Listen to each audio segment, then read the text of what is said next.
Nagaaf ayyaanni gooftaa keenya Yesuus Kiristoos tokkummaan hafuura qulqulluu jaalalli Waaqayyo abbaa hundumaa keessaniif haa baay'atu. Akkam jirtu jaallatamuuf kabajamoo qulqulloota saba Waaqayyoo.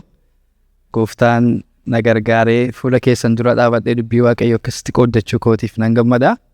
Isiniin tajaajiluun ayyaanamuudha. Ameen. Ameen. Gooftaan isa yeroo kana nu laateef maqaan isaa haa eebbifamu. Gooftaan nu gargaaree har'a immoo walii wajjin sagalee Waaqayyoo akka qooddannuuf yeroo nu laateera. Waa tokkotti namanaa sagalee Waaqayyoo sakkeedha. Yeroo hundumtuu kennaa Waaqayyooti. Efesoon boqonnaa 5:23 kaastanii gaafa laaltan akkeedha. Yeroo isiniif kennamee utuu hin dabarsin itti hojjedhaa. Yeroon kennaa Waaqayyoodha. Ameen. Har'a immoo Waaqayyo yeroo isaa kana nu laateera. Yeroo Waaqayyo nuuf laate kanatti immoo fayyadamnee walii wajjiniin ilaalla.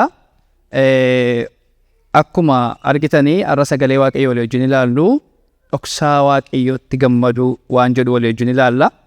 Dhoksaa Waaqayyootti gammaduu. Waa'een dhoksaa Waaqayyoo kunii gadi fagoodha. Akkuma sagalee Waaqayyoo jedhu. Isaan kee har'a ammuma gooftaan ayyaana nuuf baay'isee ilaalla. Ammuma gooftaan ayyaana nuuf baay'isee walii wajjin baranna. Jecha Maartin Luuter kana baay'ee natti tola. Bara itti Maartin Luuter kee hundumti keessan iyyuu beektu bara itti sagaleen Waaqayyoo dhokfamee aangoon nama tokko qofti mul'ate iddoo aarsaarraa waa'een Kiristoos badee yeroo itti ulfinni namaa aangoon namaa itti faarfatamu itti jajamuudha. Sana keessatti akkas jedhe gara sagalee Waaqayyootti deebinaa jedhe. Sagaleen Waaqayyoo immoo nutti haa dubbatu jedhe. Ameen. Sagaleen Waaqayyoo hin dubbata. Sagaleen Waaqayyoo hin dubbata. Sagaleen Waaqayyoo Waaqayyoo olis miti Waaqayyoo gadis miti jedhe. Baay'ee kan nama tolu. Sagaleen Waaqayyoo Waaqayyoon olis miti Waaqayyoon gadis miti. Maalidha? Waaqayyoodha jechuudha. Har'a gooftaan nutti dubbatu. Kadhannoo akka gooftaan nutti dubbatuuf.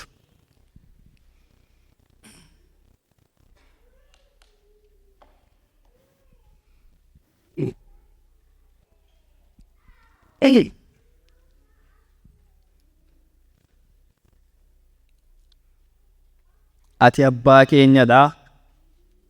Gaarummaan kee dhuma kan hin qabne. Araarri kee baay'eessa ta'e. Ulfinni kee bara baraan. Guddummaan kee bara baraan. Qulqulloonni 24 maanguddoonni sun gadi jedhanii ol jedhanii qulqulluudha Waaqayyo gooftaan maccaa. Lafti ulfina isaan kan guutteedha kan siin jedhan. Ulfina kee yeroo dubbannu ulfinni kee sakaliyaa miti. Daqiiqaatti geeddarama ulfinaan kan guutteedhaati. Ulfinaan kan guutteedhaati. Ulfina sakaleessa dheengadda beekan miti. Ulfina keessa haaraa arganii gaafa isaan gad jedhanii ol deebi'an ammas ulfina haaraan itti mul'attaati. Ulfinni kee bara baraan kan geeddaramuudha, kan guddachaa deemuudha, amma nagaa jedhamuun hin danda'amu. Ganama kana ulfinni kee nu gidduutti haa dhangala'u. Ganama kana ulfinni kee nu gidduutti haa dhangala'u. Akkuma gurguddoota sana, akkuma qulqulloota sanatti mul'attetti nu gidduutti mul'attu. Akkuma gaafa akka kalee dheengaddaatti si baruun barbaannu, akka kalee dheengaddaatti dhaggeeffachuun barbaannu, ati yeroo hunduma haaraadha. Dubbiin kee yeroo hunduma haaraadha. Maqaa Yesuus Kiristoosiin isa haaraa ta'e dubbii kee nu gidduutti dhangalaasi. Akka kalee dheengadda si beeknutti mini gaaf tokko Yohaannis akkas jedhe. Kaleessa dheengadda waggaa 3 guutummaa si wajjin kan jiraate yoo rafuu ta'e sittaanee kan rafu, yoo deemuu ta'e sittaanee kan rafu gooftaatti kan aanee jiru Yohaannisidha. Gaafa ati itti mul'atte ulfina keen garuu iji isaa akkan kalee dheengaddaa arge miti, iji isaa barbadaa ibiddaadha. Akkan kalee dheengaddaa argu mini miilli isaa haleluuyaa. Sibiila barbadaa ibiddaa kee fuudhame fakkaata. Guutummaan isaa akkam beeku miti ulfina keessa addaa sanaan nu gidduutti mul'atu. Akka kalee si beeknutti miti. Akka addaatti nu gidduutti mul'atu. Akka addaatti ofii kee nutti agarsiisi. Akka ofii kee nutti agarsiisuu barbaaddetti nutti agarsiisi. Akka si baruu barbaannetti mini akka of nu barsiisuu barbaaddetti nu gidduutti gotti. Dubbiin kee nuuf haa dhufu. Sagalee kee nu barsiisi. nu gargaare nu wajjin ta'e maqaa Yesuusiin ameen. Gooftaan isin haa eebbisu noora.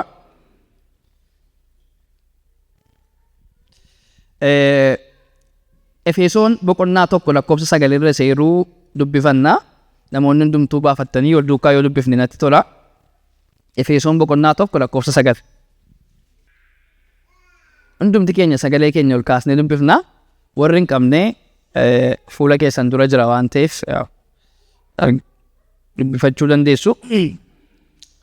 Dubbisuudhaaf 2:3. Waaqayyoo waan isatti gaarii fakkaatee karaa Kiristoos itti yaadee of dura kaa'atee ture. Ammas dhoksaan fedha isaa kun nu biratti akka beekamu godhe. Irra deebinee ol duukaa dubbifnu. Sagalee keenya kaafne. Waaqayyo waan gaarii isatti fakkaatee karaa Kiristoos itti yaadee of dura kaa'atee ture.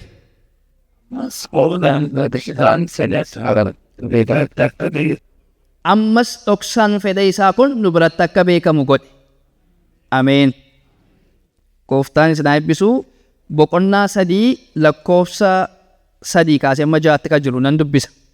Akkuma ani dura as keessatti gabaabsee isiniif caafee Waaqayyo dhoksaa isaa mul'ata keessatti anatti argisiiseera.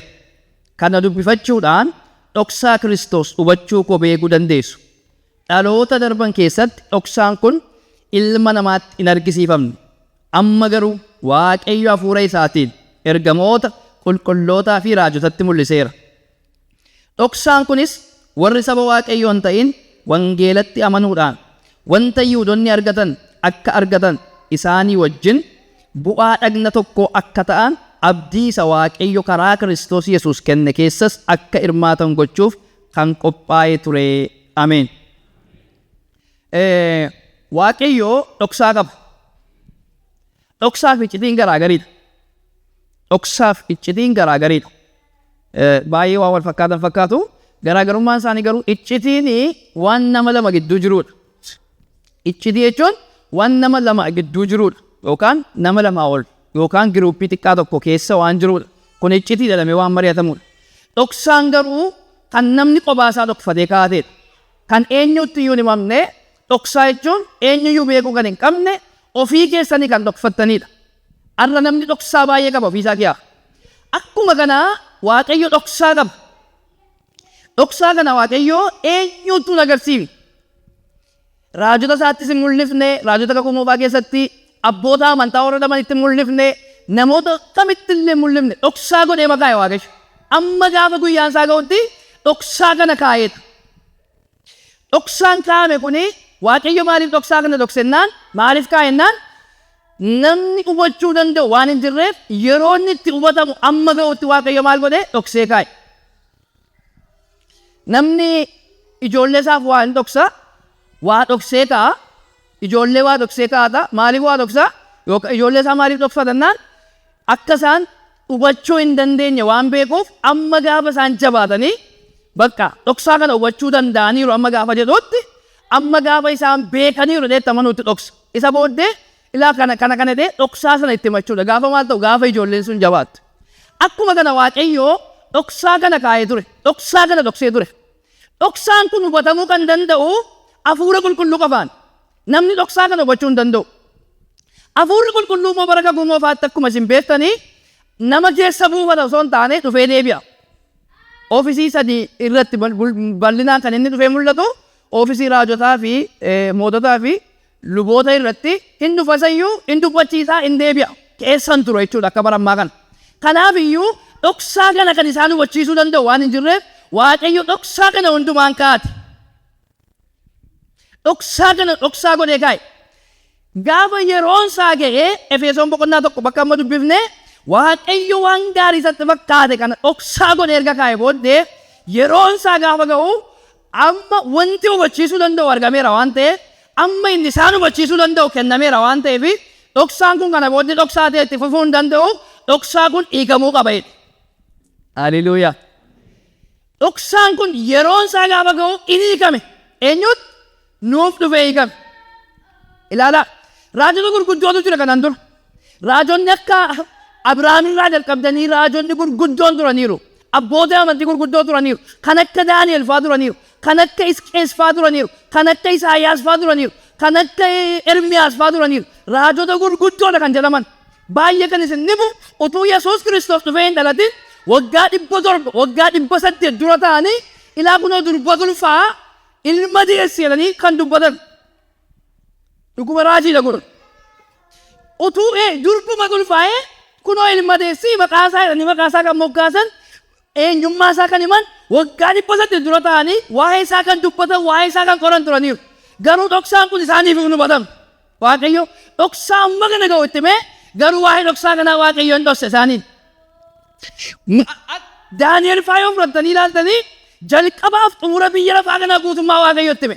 Keessumaa macaafa Daani'el gaafa qorattan barri kun eessatti akka jalqabu eessatti akka xumuramu akkamitti akka inni xumuramu guutummaa isaa guyyaan lakkaa'ee guyyaa 100 amma kanaa akkuma amma kanaa jedhee Waaqayyo waggaan lakkaa'etti hime. Dhoksaa kana garuu ittiin himne. Ilaala amma yeroo waa'ee subaayee kaa'ee subaayee 69ffaa jedhee 70ffaadhaan biyya lafaa kana guutuutti xumuramadhee amma subaayee 70ffaatti kaa'e. Subaayee 69 fi 70ffaa gidduu garuu Waaqayyo fidee waldaa kiristaanaa galche. Dhoksaa isaa fidee achi gidduutti kaa'e. Amma kana ittiin himne. Dhoksaa amma kana dhokatatu anaaf isin gidduu bukkee ga'ee hiikame.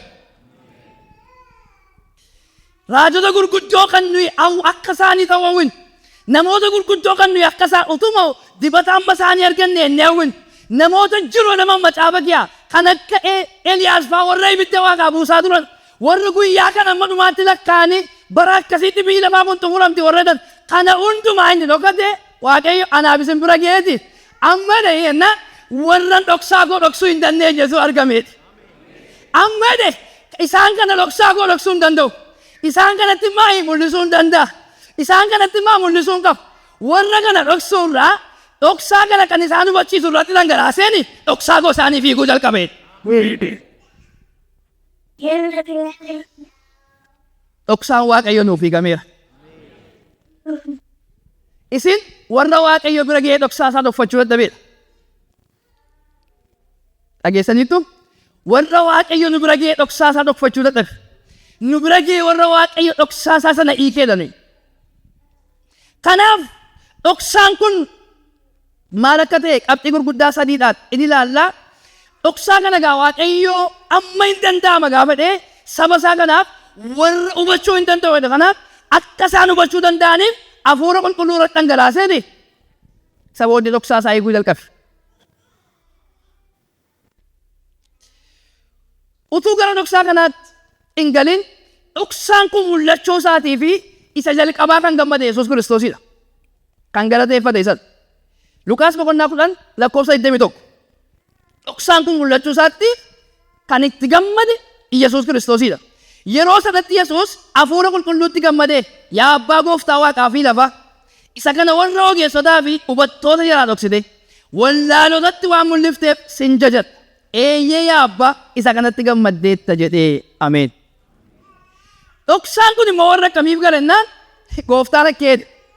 Warra beekna jedhan warra jirra jedhan beekumsi biyya lafaa kanaa hundeen ishee durka warra dhan hundumaa jalaa dhoksite dhoksaa kana warra wallaalota warra gaddeebi'oo warra namni dhiisee bira darbe warra tuffatamoo warra hundumtuu bira darbeetti waan mul'ifteef isaan kanaaf galchuu waan jaallatteef sin galateeffadha.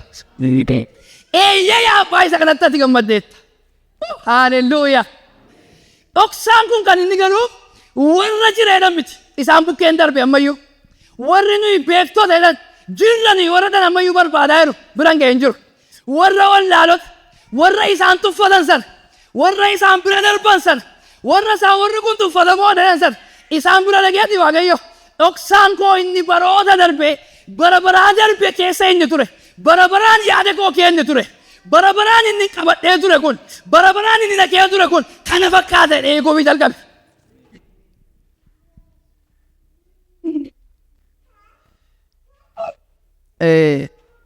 Namni har'a dhoksaa Waaqayyootti gammaduu hin barbaadu. Dhoksaa Waaqayyootti gammaduu hin barbaadu. Namumti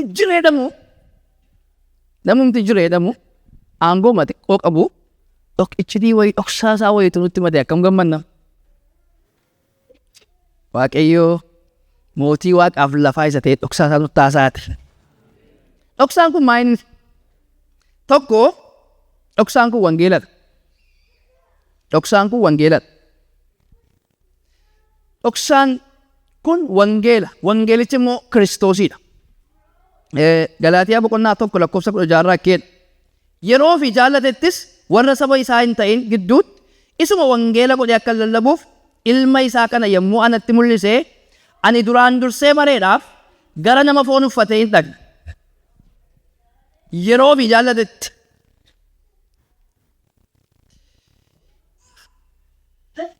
isuma wangeela godhee akka dubbadhu fedhe. Wangeela jechuun sagalee misiraachuu jechuudha. Wangeela jechuun sagalee misiraachuu jechuudha. Sagalee misiraachuu jechuun immoo oduu gaarii seenyuudha. Oduu gaarii. Oduun gaariin kun maal inni jennaan? Oduun gaariin kun saba kufe, nama du'a malee abdii biraan qabne, nama bara baraan du'itti murtaa'e, nama abdii hundumaa dhabee ofirra gattaa'e, argama Waaqayyoo yaabee, nama taa'e fuula dura yoo ilaale dukkan, bita isaa yoo ilaale dukkan, karaa hundumaan nama dukkanaaf du'i marsee yeroo oduu gaarii dhaqe. Namoonni kaan hundinuu, raajonni kaan hundinuu abdii isa kanatti dubbachuu hin dandeenye. Oduu gaarii kanatti himuu hin dandeenye. Waan gaarii kanatti himuu hin dandeenye. Dhoksaan kun gaafa kee garuu isuma jalqabaa oduu gaarii fudhatee gara namoota abdii du'aa qabanii, gara namoota du'ii irratti moo'e. Roomee keessatti akkeedha. Bara Addaamii jalqabee amma bara Museetti du'ii nama hundumaa irratti moo'e ture. Du'aan warra mo'amee jiru. Warra du'a jalatti hidhameeru. Hidhaa du'aan warra qabameeru miti sagaleen misiraachoo kun dhufe. Maal jennaan? Gammadaa jedheenaan mootummaa Waaqayyoo dhiyaateera. Isinis warri dubbii kana dhageessan fayyadaniittu aboon du'aa isin irratti humna godhatu jechuu jalqabe. Attamadan sagalee addaa kee sagalee humna du'aa moo ammaatti hin turre waan ta'eef. Amma irratti sagalee akkasii dhaga'anii beekan waan ta'eef isuma jalqabaa wangeelli gaafatti lallabamu inni iddoo keessan bu'u hidhaa kana jiraa inni sin baasu inni furee ilmaan namootaa ta'e argameera. Inni aangoo du'aa kana cabsuu danda'u. Inni hidhaa diinaa kanatti isin furuu danda'u. Inni hidhicha hiikuu danda'u. Humna du'aa inni balleessuu danda'u. Inni iddoo keessan falmuu danda'u. Iyesuus mul'ateera. Iyesuus mul'ateera. Wangeela kanatti lallabame. Wangeelli kun immoo Yesuusumadha. Kanaaf Maartin Luuter gaafa kee akkeedhe wangeela qofaa, Kiristoos qofaa, ayyaana qofaa, amantii qofaa jedhamini. Wangeela jechuun Kiristoos jechuudha. Kiristoos jechuun isa ergameedha. Amantii jechuun Kiristoosidha. Ayyaana jechuun kennaa tolaa keenyadha. Inni eenyudha? Kiristoosidha kennaan tolaa keenya. Kanaaf iyyuu wangeela jechuun Kiristoos jechuu akka ta'e. Egaa Yesuus Kiristoos lallabameera ta'ennaa wangeelli lallabameera jechuudha. Maqaan Yesuus dhaameera ta'ennaa. Maqaama Yesuus dhageenyeera ta'ennaan wangeelli lallabameera. Oduun gaarii dhaga'ameera jechuudha. Maaliif jennaan maqaa Yesuus keessa fayyina jira waan ta'eef. Haleluuyaa. Maqaa walitti qabamnee maqaa Yesuus hin dhagahin galle ta'ennaan oduudha jechuudha. Inni maal miti? Lallaba miti jechuudha. Inni maal miti? Sagalee misiraachoo miti jechuudha. Waan lafa kanarraa amma fedhe qabaatu. Waan garaa garaa qabaatu. Makiinaa bittaa qabaatu. Waanuma sii ta'ii sooromtaa qabaatu. Waanuma biyya lafaa kanarraa waan fedhe qabaate oduu gaarii fakkaate maqaan Yesuus wanti keessan jirre kamiyyuu ni lallaba miti. Haleluuyaa. Inni oduu gaarii miti. Oduu gaariin keenya Yesuusi. Inni nu ittiin fayyine. Inni baqaa fayyinaaf nu kenname. Inni nu ittiin laga du'aa kee abaane. Hidhaa du'aa jala inni nu ittiin hiikamne. Maqaan fayyinaa keenya. Oduun gaarii keenya. Inni nu dhoqqee cubbuu keetti hin baane. Inni nu hidhaa du'aa harkatti hin baane. Inni nu ittiin dukkana mo'anne. Maqaan isaa Yesuus.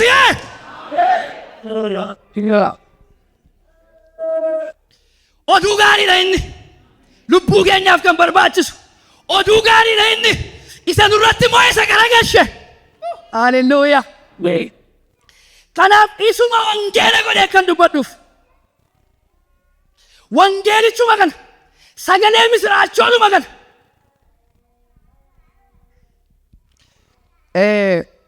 Hojii ergamootaa boqonnaa 4:2 keessa. Biiftuu gadiidha. Ittiin fayyaniif ilmaan namootaaf kan kenname maqaa Yesuus qofadha. sanuu kenname, isa nuuf laatame, wangeelicha dhugaa, isa homtuu geeddaruu hin dandeenye, isa homtuu jijjiiruu hin dandeenye, sagalee misiraachoo keenya inni kun. Isa lammaffaatti hin darbaa.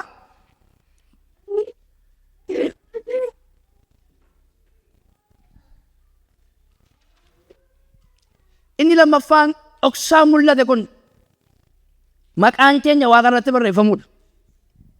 Maqaan keenya Waaqa irratti barreeffamu.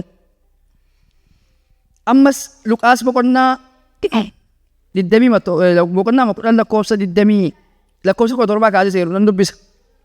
Hundumti keessan na duukaa yoo baafattan iskiriinii irraas ilaaluu dandeessu kan hin qabne sirriitti akkasiin dhaggeeffattan hin barbaada.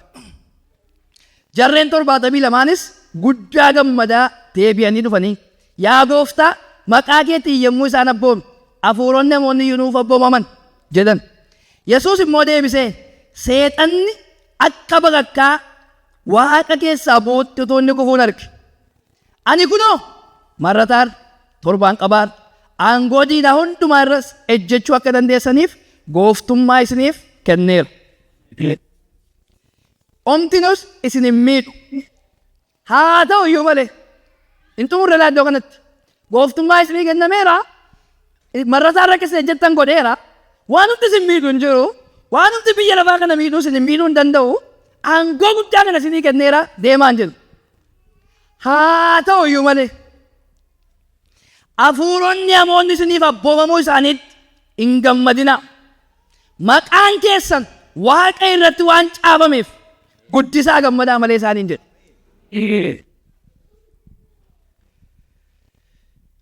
Hafuuronni namoonni isiniif ba'uu isaaniitti abboomamuu isaaniitti hin gammadinaa. Maal waan ta'eef gammadaa garuu? Maqaan keessan Waaqa irratti waan caafameef guddisaa gammadaa malee isaaniin jedhe. Ameen. Gooftaatu bartoota erge seenaa kana beektu waan ta'eef. Gaafa inni bartoota ergu isa jalqabaa ba'an tajaajilatti waan ta'eef dhaqanii maqaa Yesuusiin ennaan ba'e hafuuramaatu. Dinqiidha jedhan. Amma irraatti maqaa Eeliyaas fa'aa Musee fa'aa maqaa eenyuun iyyuu hafuuramaan baane waan ta'eef. Tajaajila jiru hundumaa achumatti dhaabaniiti itti hin fufne fiiganii dhufan. Yaa gooftaa jedhanii ennaan dinqii itti jedhan. Maa inni dinqii jennaan maqaa keetiin hafuuramaa jennaan hin beelan hin abboomame jedhan. Hin gammadani bakka. Isa booddee gooftaan akkeedhe gaariidha jedhe. Inni kun gaariidha jedhe. Ani jedhe seexana ammas hin jettan kan akka bakan qaadditu inni kufu argeeredha. Al tokko seexana kana fuunee fuuldura kaa'uu barbaanne of gararraa keenya malaaluu barbaanne al tokko. Waanuma inni nu caalu wayii bakka kiristaanni sodaachaa ma jiraata al tokko. Gooftaan miilla keessan jalatti darbateera. Seexanni yeroo kamiyyuu ta'ennaan ijoollee Waaqayyo gararraan jiru miilla keenya jaleera. Seexana sodaachuun qabu irra dhidhiinna irra deemna malee sodaachaa deemna tarii na miidhaadha tarii akkas godhaadha tarii akkamiin dhaadha achaan deemu Waaqayyo keenya miilla keessan jalatti hin gaddarbate. Ani seexanni akka bakakkaa beektu akka inni itti ba'u. Humnaan ittiin ba'u argitanitti humnaan isin darbatameera sii gati. Amma kaayyoon keenya isa kana miti. Isa kana Waaqayyo gad darbateera. Isa gad darbatame duukaan haasofnu. Isa gad darbatame minamma ajandaan keenya. Ajandaan samii dhufee waan biraadha. Ajandaan ulfina godhiisee samiitii gadi bu'eef waan biraadha. Amma gara ajandichaatti akkasin darbitan hin barbaada. Waa'ee isa gad darbatame osoo hin taane, waa'ee isa kufee osoo hin taane, waa'ee isa salphatee osoo hin taane, waa'ee isa Waaqayyo irraa kaasee ayyaana isaa osoo hin taane, ajandaa isa dhugaa sanatti akkasin darbitan hin barbaada. Ajandaa samiidhaan na fide.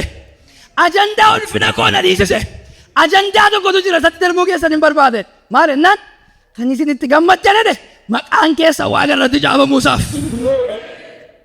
Ila ganaa waan caafamuuf hin jedhu maqaan keessan samiitti waan caafameef. Eessatti? Eessatti? Maqaan keessan samiitti waan caafameef maal godhaa?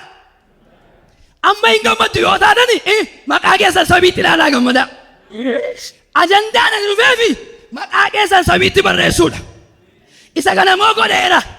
Har'a kiristaanni kan inni gammadu wanta inni ilaaluu qabu wanta inni yeroo hundumaatti gammaduu qabu maqaa isaa samiitti.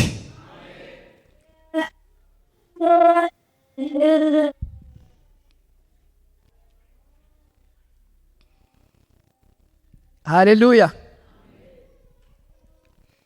Isa booddee inni xiqqisiifatan aangoo yoo ta'e ammayyuu isiniin dabalaa jedhe torbaan qabaarra hin hojjettu wanti kamuu wanta isin miidhu nama miidhu isin hin miidhu jedhe. Garuu dhimmi guddaan maqaan keessan galmee jireenya bara baraa irratti caafamuusaa waan caafameef. Maaliif ennaan achuma keessa eenyu jira beektu isin Yihuudaatu jira. Ilaalaa isuma hafuuramaa baasu. Isuma nama maqaan isaa achirratti caafamnetu baasaa jedha. Iccitii gooftaan haasa'uuf. Isinuma kee warruma baasaa jiru kana kee isinuma keessa iyyuu namni maqaan isaa gubbaa hin jirre waan jiruuf isini warri caafame gammadaa jettu maqaa keessan ilaalaati. Wangeela Maatewos boqonnaa torba gubbaatti hin dubbatamine maqaa keetiin akkas gooneerraa ibidda achii goone samiitii buufneerraa kana gooneerra hin jedhu ani immoo yeroo sumayyuu isin hin beekun jedhaa jedha. Keessumaa afaan Ingiliffaas akkam namatti tola. Yeroo sumayyuu isin hin beekun jedhaa jedha. Kanaaf dinqii garaagaraa gochuu miti. Wanta garaagaraa gochuu miti. Isa kana qaalluun hin godhu. Isa kana warrumti akkeedanii waan akkaan iyyuu hin godhu. Isa kanatti miti kan isin gammaduu qabdan. Kan isin itti gammaduu qabdani ajandaa samii. Maqaa keessan caafamuu. Haleluuyaa. Maqaan keessan barreeffamuu isaatti. Maaliif ennaan maqaan kun akka inni itti barraa'e ni itti agarsiisa. Maqaan keenya akkamitti barraa'e? Maqaan namaa samiitti barraa'uun salphaa miti boloo tokko.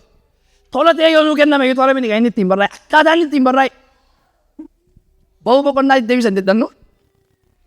Ba'uu boqonnaa 28 lakkoofsa 9 kaasee.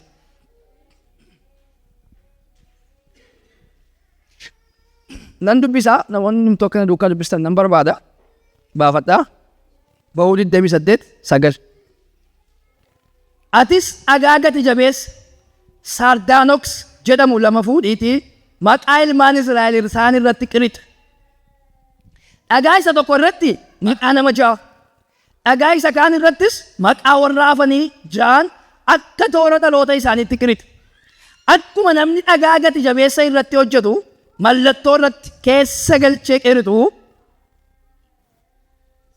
Atis akkasuma maqaa ilmaan Israa'el dhagaa sana lamaan irratti keessa galchitee hin qirixxa.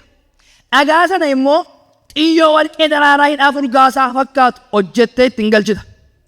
Dhagaa sana lamaan seenaa namoota Israa'eliif isa dirata fuula duraa sana ittiin gatiittii isa qaxxaamurfatanitti qabsiisi.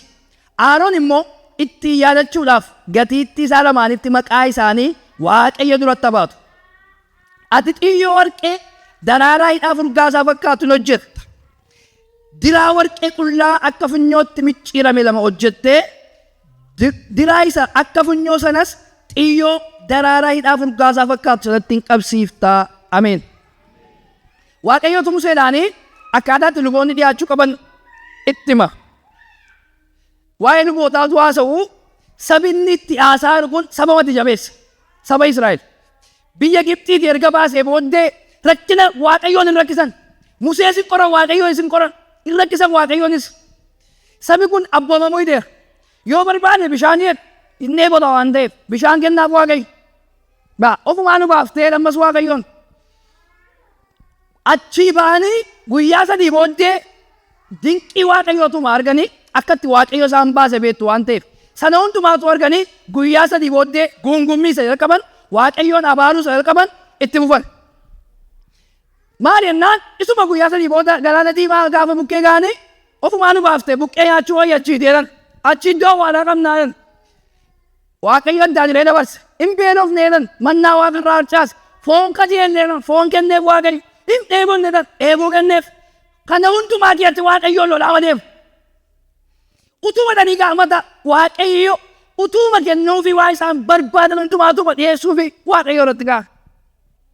Isa booddee gaaf tokko Waaqayyo taa ilaaleeti. Saba kanaan jaallata kakuun fuudhee kee. Saba kana kakuun eegga fuudhee kee booddee balleessuu hin qabu.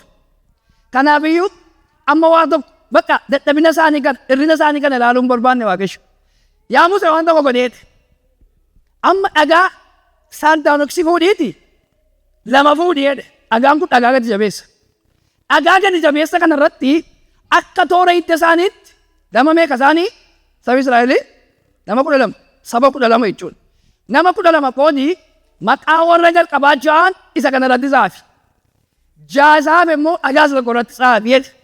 Dhagaa sana immoo fuudhiitii maal keessa gashii dirata keessa la jalqaba dhagaadha irratti xaafi jedhamin irratti qirixi jedhe. Maal godhi irratti qirixi. Erga irratti qirixee booddee uffanni lubootaa addadha. Bara kakuu lubi uffata malee ol hin seenu. Uffata isaa uffata waan ta'eef uffata sana irratti dhagaa isa qirixxe kana maal warqee kee galchidhaa warqee kee galchi. Daraaraadhaan immoo haguugi.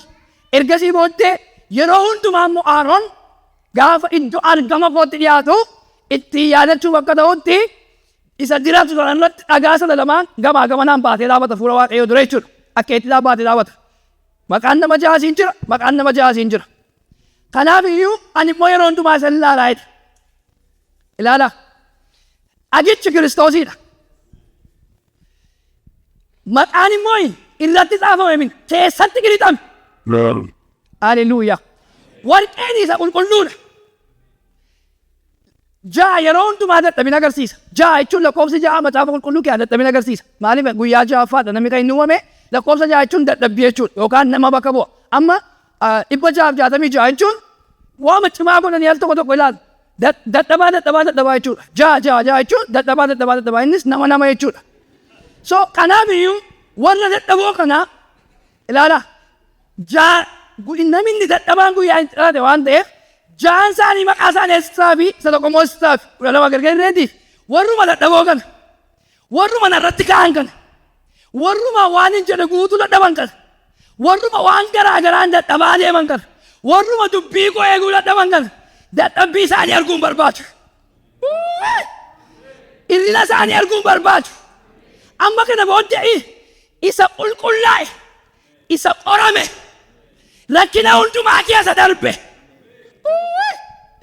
isa jabaataa ta'e socho'uu hin dandeenye katticha isa dhugaa keessatti qirixi maqaa isaanii keenaaf gashi akka eenyu balleessuu hin dandeenyetti akka eenyu irraa xaraguu hin dandeenyetti akka eenyu irraa balleessuu hin dandeenyetti keessatti qirixi.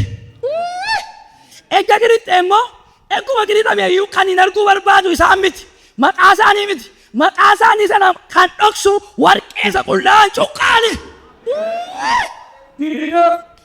Isa qullaa'ame fuula Waaqayyoo duratti isa fudhatame isa mudaa hin qabne isa ibidda kee darbe isa waan hundumaa dandamate isa rakkinni hundinuu dandame maqaa isaanii achi keenaaf gashi. Ani gaafan ilaalu saba kana isa qulqulluu sana keen arguun barbaada. Dadhabbii isaanii miti. Irrina isaanii miti. Dadhabuu isaanii miti.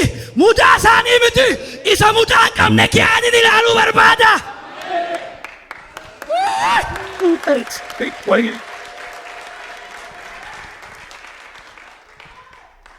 Amma jedhe Waaqayyo. Bakka dadhabbii saba kanaa ilaalu nan nu fedhe. Kana booddee dadhabbii saba kanaa ilaalu.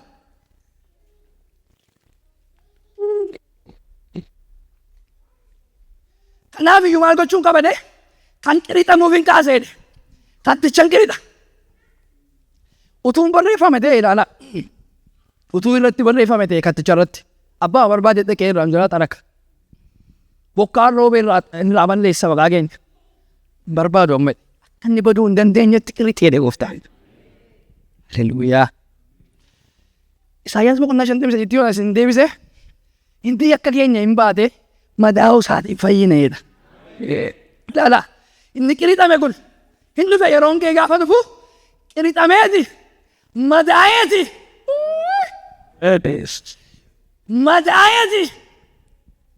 dhagaan gaafa qirixamu madaa'amin jire hin madaa'am dhagaan gaafa qirixamu gaafa waa qirixan koo foonsaa kee abaastu dhagicha kee ati dhagachi kee abaastanii kee gaggashitu waan ta'eef kanaaf maqaan sun keetti caccabsamee barreeffame waan ta'eef kan madaa'etu jira iddoo keessa. Kan madaa'etu jira iddoo keessa. Arra waan tokko isiitti ba isinuma warra dadhabbii qabu warra seexanni waan baay'ee qasasu ani atis of waan baay'een of qalastu Waaqayyo keedhe akka inni baduu hin dandeenyetti maqaa kee qirixeera jedhe.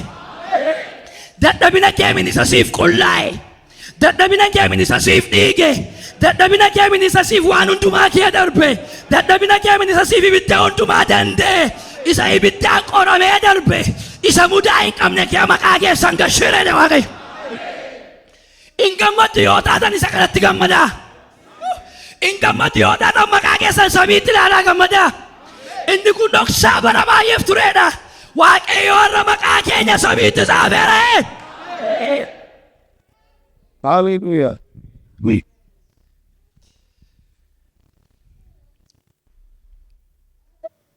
Baay'ee kan isin dhibu waan tokko isinitti agarsiisee darbatu hin darbin iddoo kanarra.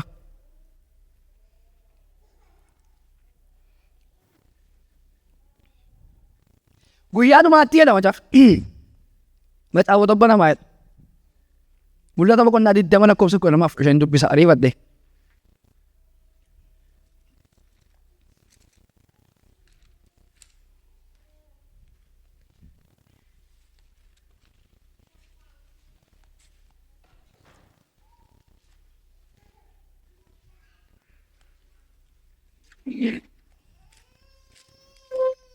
Mul'ata boqonnaa 20 lakkoofsa 12 fi 15.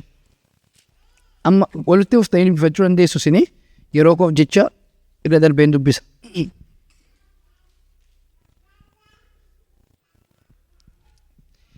Warra du'anis xinnaa fi guddaa teessicha duratu dhaabbatanii nan arge. Macaafonni hin banaman. Macaafni biraan inni warri jireenya argachuuf jiran itti caafaman tokkos hin baname. Warri du'an immoo akka hojii dura hojjetanitti akka isa macaafota keessatti caafamettis firdii hin argatan. Lakkoofsa 15. Namni maqaan isaa macaafa isa warri jireenya argachuuf jiran keessatti caafaman keessatti hin argaminis kuufama ibiddaatti gad hin darbatame. Ameen. Sababii gooftaan gammadaa jedhee amma gaa'edhe. Kana hundumaa ergatti agarsiise maqaan keessan akka itti gacaafame waan tokko guyyoota dhumaatti macaafota banamaa jedhe. Macaafa nama banama. Macaafi nami gaafa banamu jedhe. Isa tokko irratti lakkoofsa 3 rakkoo nama dubbise. Hojii warra hoolichatti amanneedha. Isa lammaffaa irratti immoo maqaa warra hoolichatti amananiidha. Wal fakkaataa wanti kun ilaala. Warra hoolichatti amanee maal isaaniif barreeffamu? Maqaa isaanii. Warri hoolichatti amanin garuu maal isaaniif barreeffamu? Maaliif jennaan hojii isaanii Waaqayyo maal keessatti waan ta'eef. Hallelujah.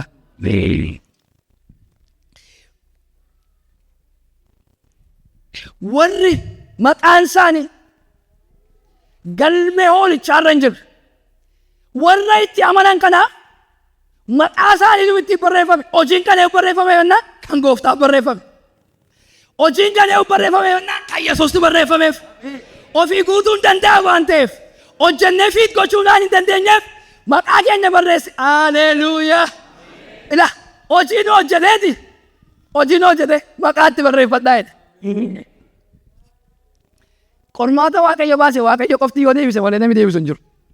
Qormaata Waaqayyo baase namni deebisuu hin danda'u. Waaqayyo qormaata baase ergee namni hundumtuu deebisuu dadhabnaani. Namni qormaata kana deebisuu danda'u anuma bukkee hidhadhee isa qormaata kana deebisuu danda'u nu erge. Inni immoo dhume qormaaticha hundumaaf jedheeti hundumaaf. Ila wal caaluun hin jiru. Hundumaaf dhibba hojjeteeti. Eegga deebisaa hojjetee booddee maqaa keessa itti barreeffadhaa jedhee nutti kenna. Maqaa keenya barreeffannee hin erganne bakka. Amma guyyaa dhumaatti guyyaa dhumaatti kan warra hoolichatti namannee hojii isaanii inni ta'u maqaa barreeffachuu waan ta'aniif itti amanuu waan didaniif hojii isaaniitti ilaalamee gara ibiddaatti. Kan warra hoolichatti amananii garuu galmee hoolichaa fidaa'eeti. Galmeen hoolichaa gaafa dhufu isa kanarra kan jiru maqaa warra dadhabootaa. Maqaa warra hojjetachuu hin dandeenye. Nan danda'a warra dhamin. Ani hin danda'u kan warra jedhani. Guutuu nan danda'a warra osoo hin taane ani hin danda'u yaa Waaqayyo warra dhan. Warra yeroo hundumaa isatti of kennan maqaa isaanii irratti barreesseeti hojii kan ilma isaaniitti saabeeti isin gara mirga kootti darbaa'eeti. Hin gammaddu yoo taatan isatti gammadaa arras.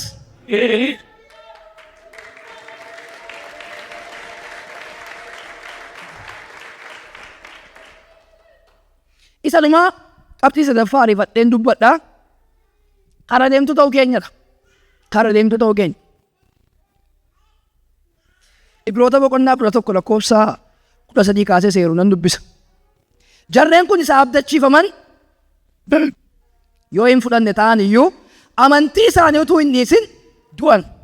Garuu isa abdachiifaman fagootti ilaalanii simachuudhaaf itti gammadaniiru. Biyya lafaa irrattis ormaa fi kara deemtuu akka turan beekaniiru. Namoonni wanta akkasii beeksisan biyya ofii isaanii yaadaa akka jiran in argisiisu. Biyya isa keessaa ba'an sana in yaadutuu ta'anii itti deebi'uuf fucha hin argatu turan. Amma garuu isaan biyya isa sana irra wayyu waan yaadaniif isa sanarra waan yaaduuf innis isa waaqa irratti sagamidha isa waaqa irraati. Kanaafis Waaqayyo inni achitti mandara isaaniif qopheesse Waaqayyo isaan jedhamee waamamutti iyyella'u. Ameen.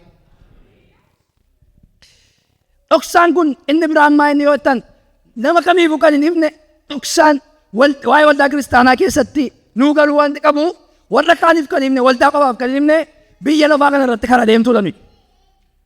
Kara deemtu ta'uu keenya Ibrooti boqonnaa 11 lakkoofsuma 1 kaastanii gaafa ilaaltanii waa'ee abboota amantii dubbachaa dhufe. Waa'ee abboota amantii haasa'aa dhufee Enook irraa jalqabee achas tanaa dhufeeti. Waa'ee Abrahaam fa'aa kana dubbatee waa'ee amantii maal jechuu akka ta'e dubbatee jarreen kun jedha. Waa'ee abbootaa waa'ee isaa abdachiifame waan ta'e akka jiru abdatanii garuu isa bira tuun ga'e warra hafamanii abdii waa'ee akka jiru arganii dhoksaan tokko Waaqayyo qopheessee akka jiru warra saba isaa ta'aniif qopheessee akka jiru dhaga'anii utuu isaan fudhatin darbaniidha. Haa ta'uyyuu malee isa abdachiifame sana bira ga'anii fudhanne yoo ta'an iyyuu fuula duratti ilaalanii itti gammadaniidha. Ilaalaa fuula duratti ilaalanii itti gammadaniidha. Itti gammaduun isaanii immoo maaliif jennaan Waaqayyo inni dhoksicha qopheessee inni abdicha qopheessee Waaqa irratti mandara isaaniif ijaareera jedha. Waa isaaniif ijaareera. Katamaa guddaa tokko isaaniif ijaareera jedha. Biyyi isaan keessa jiran kun waan gadi akka isheen taate waan beekaniif isa caalu ilaalaa deemu. Isa caalu ilaalaa deemu. Yooma biraan ga'an ta'eyyuu samiitti maqaa isaanii ilaalaa deemu. Waan Haleluuyaa. Waan dubbachuuf hin ture fagootti nageessa. Amma Waaqayyo seera isaa keessatti akkeeti. Fuula koo duratti jedhe. Fuula koo duratti. Tokko gooboon hin dhaabatin jedhe. Fuula koo dura gooboon dhaabinaa jedhe. Isa lammaffaa fuula koo dura diinkiin kaayinaa jedhe. Akka jechuun isa afaaniin hin dhugana miti yookaan isa fiizikaaliin arginu miti. Gooboo jechuun yeroo hundumaa lafa ilaalaa kan deemudha. Waa'ee lafaa kan yaadu. Waa'ee samii kan hin argine. Yeroo hundumaa waa'ee lafaa kan lallafu. Waa'ee lafaa kan raatu. Waa'ee lafaa kan faarfatu. Waan gooboon fuula koo dura dhaabatee Waaqayyo. Waanuma hundumaa keessatti bara isaa keessatti Waaqayyo nama yeroo hundumaa waa'ee lafaa dubbatu yeroo hundumaa lafa ilaalaa deemu fuula isaa duratti hin barbaadu. Wanni kuni gooboo miti warri kun. Waaqayyo nurraa haa cabsu kan. Hin barbaaddu Waaqayyo sinirraa haa cabsu. Gooboo kana jechuun yeroo hundumaa waa'ee isaa yaadamaa inni waa'ee qabeenya lafarraa waa'ee qabeenya biyya lafaa kana irratti argannu waa'ee soorumaa waan garaa garaa yaadu. Kanaaf jarri kun akkas miti jedhe. Isa biyya lafaa kana irraa yoo dhaman iyyuu inni biyya lafaa kana irraa bira ga'oo yoo dhiisan iyyuu mandara isarra wayyu waan isarra caalu samiitti ilaalaa waan deemaniif isaan gammadoodha. Isaan gammadoodha. Maaliif gammadannaan maqaa isaanii samii jira. Maaliif gammadannaan jireenya isa kanarra caalutu jira. Biyya kanarra caalutu jira. Biyyi kanarra caalu jira. Haleluuyaa. Utuu itti deebi'uu barbaadaniidha. Itti deebi'uutu barbaadanii fucha qabu turan hin danda'u turaniidha. Kan na ajaa'ibu qabeenya Abrahaam lafi hin baatu jedhama jaaf. Garuu dunkaana kee jiraataa jedha. Ilaala. Qabeenyaaf yoo ta'e qaba. Garuu maal kee jiraata? Namni dunkaana kee jiraatu nama kara deemtuudha. Itti of kennee hin beeku. Qaban manaa ta'ee dhadhee of gatee hin beeku irratti biyya lafaa irratti. Yeroo hundumaayyuu kan caalu tokko jirachaa deemu. Gara isa caaluutti hin deemaan. Gara isa taanuutti hin darbaan. Kan caaluutti ta'e eeggatee dhadhee darba. Arras waan tokkoon dubbadha. Waaqayyo biyya lafaa kanarra waldaa kiristaanaa kan kaa'eef biyyi lafaa kuni rakkoon isaa gidiraansaa waldaan keetti akka inni hiikamuuf miti. Waldaan kiristaanaa bakka itti rakkoon biyyi lafaa hiikamu qofa miti. Bakka itti gaaffiin biyya lafaa deemamu miti waldaan kiristaanaa. Bara Phaawulos fa'aa dubbachaa turanii, bara Phaawulos fa'aa lallabaa turanii rakkina jira. Dhiphinni jira. Rakkoon keessumaa mootii Roomaadhaan qabamee biyyi sun isa Israa'el guutummaatti iyyuu maal ta'ee jira koroneeffameera. Sadaqee Aboof gaafa Toomaas fa'aa isuma gaafachaa turan. Waaqayyo gooftaan bira dabarsee waan biraatti dubbachaa ture. Waldaan kiristaanaa lafumatti waa'ee dhukkubni fayyuu qofa miti. Lafumatti dinqii garaa garaa ta'uu qofa miti. Utuu isa qofatee hin barbaachisu ture gooftaan silaa gaafa sana kanatti hin gammadinaan jedhu. Waldaan kiristaanaa lafatti oom bara baraa hiikamudha. Namni waanuma ofitti bute arga. Abrahaam fa'aa abbootii amantii isa biyya isa kana dhiisanii isa samii irraa ofitti butan. Namni immoo waan ofitti qabeeru irraa arga. Ammuma waa ofitti bunnee ilaalaa deemnu wanti biraan jalaa dhokachaa deemu. Ilaala, Istifaanosii dhagaan rukutamaa jira. Kan inni argaa jiru garuu ilma Waaqayyoo samii dhaabbatudha. Ameen. Rakkina dhibeenyaan miti kan gammannuuf maqaama keenya irrattidhaaf gammannu. Arras rakkinni jira. Fataayiidhaa rakkinni jiru kana booddee irraa kaastanii hin darbitu. Lafarratti nuun qabdan. Teessan gooftaan keede rakkina qaba biyyi lafaa dhiphinas qabate. Waldaa gaafa galate. Mul'ata Yohaannis boqonnaa 17 garuu achi kiyaasaa baasin jedhu jedhe. Warri kiyaa nama baasuu barbaadan kiyaa baatu kunoo amma jedhanii. Insoo biyya lafaa kiyaa baana biyya lafaa keessa dennaa rakkina qaba. Achi kiyaatti garuu moonee kiyaa deemnani. Kanaaf iyyuu rakkinni jira. Asii waraanamaa jira. Asii dhaanamaa jira. Du'aa jira. Inni garuu waa'ee dhagaa isa rukutamaa jiruu yaadu. Waa'ee isa waraanamaa jiruu yaadu. Waa'ee isa kaanii biyya lafaa kanarraa jechatti hin jedhamaa jiruu yaadu. Kunoo ilma Waaqayyoo. Kunoo ilma Waaqayyoo. Mirga Waaqayyoo abbootuu dhaabbatu. Utuu inni dhaabbatuun argaa jira. Mee waa harkatti qabadhaa waan isiitti agarsiisa. Wangeela warri baattan wangeeluma keessan. Aayilaandii warri baattan aayilaandii keessan. Ija akka itti qabadhaa mee? Na arga bukkee fuula keessan duratti. Na argitu? Na argitu? Ofumatti butaa gaashaa. Ofumatti butaa gaashaa. Na argitu? Ofirraa immoo butaa gaashaa. Ofirraa akka itti butaa. Anan mala wangeela kana sargaan jira. Isinii sargaan jira. Ofitti yoon bute garuu kana qofan arga. Waa'een biyya lafaa kana ofitti bunna ta'ennaan nu jaamsa ija keenya. Isuma waa biyya lafaa nutti argamaa deemu. Nu jalaa dhoksaa deema isa kan waaqa. Nu jalaa dhoksaa deema dhoksaa isa kan. Ofirraa gaafa waa biyya lafaa kanaa bunnu. Waama lafaa kana ofirraa gaafa bunnu garuu hunduma isaa argaa deemu. Inni biyya lafaa kun isinirraa fagaatee wangeelli isaa sitti dhiyaatu. Kanaaf Phaawulosi gaafa dubbatu waa'ee du'aa ka'uu aan qabee waa'ee warra Ibrootaa kanaan qabee gaafa dubbatu kiyyuma lakkoofsa 16 irratti waa'ee kana deemtuuti kana dubbadheen xumur isiniin karan gaafa dubbatu waa'ee du'aa ka'uu qabees Phaawulos waan baay'ee dubbatee isaan kun jedha waa'ee waan lafa kanarraa dhiisanii samiitti yaada isaaniidhaan dhoksaa isa mul'ate sanattiidhaan dhoksaa isa mul'ate sana duukaa ol ba'aniidha. Arras hundumti keessan akka isaanii taa'eedha. Wanti wayyu tokko biyyi caalu tokko abdiin caalu tokko ol samii jira. Namni waanuma biyya lafaa kana qofaaf gooftaa abdatu waan sadiidha. Biyyuma lafaa kana qofaaf namni Waaqayyoon abdatu. Tokko du'aa ka'uun hin jiru jechaadha. Du'aa ka'uun hin jiru jechaadha. Yeroo hundumaa namni jecha kana gaafa dubbadhu utuu beekaniis utuu hin beekanis namni dubbachuu danda'a keettoo arguu danda'a. Yeroo hundumaa waama lafaa kana kanatti yoo ta'e yeroo hundumaa waama lafaa kana qofa yaadna yoo ta'e yeroo hundumaa waama lafaa qofa lallabna yoo ta'e maa jechaarraa tokko du'aa ka'uun hin jiru jechaadha. Isa lammaffaa du'aa ka'uun hin jiru jechuun Yesuus Kiristoos du'aan kaane jechaadha. Yesuus Kiristoos du'aan kaane jechuun sadaffaa diina Waaqayyoo taane jechuudha. Waaqayyo kana nu haashu. Jira abdiin. Jira abdiin. Hin galla biyya keenyatti. Hin galla biyya keenyatti. Nuyi karaa deemtuudha. Namni karaa deemu of gadeen taa'u. Namni karaa deemu. Haleluuyaa. Fakkeenya tokko sitti meen xumuratti. Amma yeroo karaa deemtan namni karaa deemu tokko biyyatti isin deebisa. Kana gidduun marmaarsinni kan naan jenne ko. Gaafa biyya irrattan amma Finfinnee irraa qabatanii kutaa biyyaatti gaafa galtan iddoo garaa garaatti baasii dhaxxanii eskoodhaa qabatanii iddoo ta'e qabatanii kaatu biyya keessa itti galuuf. Maal ta'uuf biyyatti galuuf kaatan.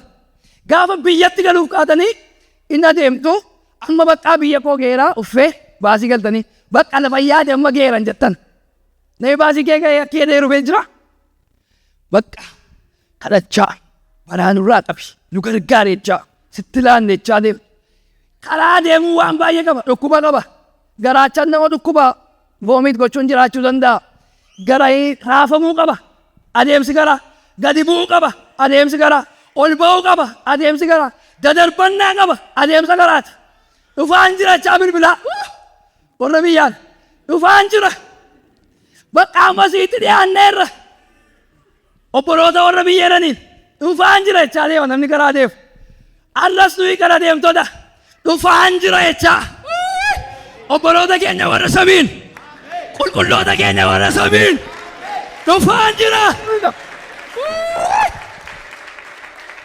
Daddarbannaa baay'ee yoo jiraate iyyuu. Rakkinni baay'ee yoo jiraate iyyuu. Dhufaa irra. Dhufaa irra. Dhiyaanneerra. Kunoo bakka qophaa'an eega. Achi immoo warri nuyi dafanii immoo cidha qopheessanii waan garaa garaa godhanii eegu. Hambee cidha jira kan nannee hirmaannu. Dhufaa irra.